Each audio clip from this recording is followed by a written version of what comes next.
Dot বলের রাজা মুস্তাফিজ ভাই শুধু ডট বলের রাজা না, আমাদের মাঝে বিশ্বের একজন অলরাউন্ডার ক্রিকেটার ছিল। আমরা তাকে হারাইছি শুধুমাত্র রাজনীতির কারণে। তাই যেসব ক্রিকেটার আছেন, আমরা তাদেরকে বলবো, ক্রিকেটে থাকা অবস্থায় কেউ রাজনীতিতে জড়ায়েন না। আমরা আপনাদের মতো ভালো একজন মানের ক্রিকেটারকে হারাইতে চাই না। আজকে দেখেন আমাদের ক্রিকেটের দলের কি একটা বাজে অবস্থা।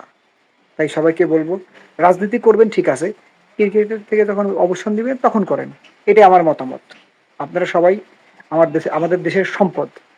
আপনারা যখন জয় হন, শুধু আপনারা জয় হন না, কিন্তু আমাদের পুরো বাংলাদেশ জয় হয়।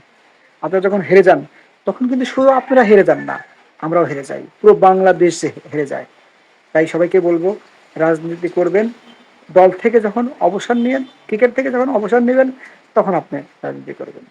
ধন্যবাদ।